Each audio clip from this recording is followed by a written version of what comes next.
Guru Besar Fakultas Kedokteran Hewan Institut Pertanian Bogor, Upi Kesumawati menjelaskan populasi nyamuk resistensi akan semakin banyak jika tidak ada upaya antisipasi oleh pemerintah dan masyarakat secara terstruktur. Akibatnya nyamuk rentan tergantikan oleh nyamuk resistensi. Selain itu curah hujan yang tinggi juga cukup mempengaruhi tersedianya ruang-ruang penyebaran jentik nyamuk karena dengan peralihan musim sangat mempengaruhi percepatan penetasan.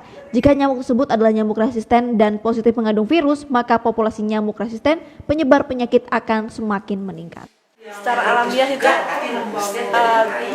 individu yang nyamuk yang rentan itu akan habis, akhirnya digantikan oleh individu nyamuk yang resisten.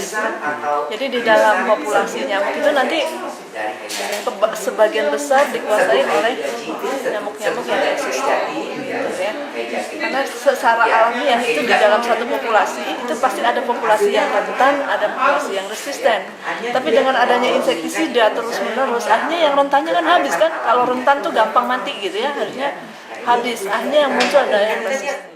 Untuk mengantisipasinya, masyarakat harus melaksanakan pola hidup bersih sehat sehingga dapat mempersempit habitat dan penyebaran jentik nyamuk. Dari Kota Bogor, Herman Bons melaporkan untuk Demika.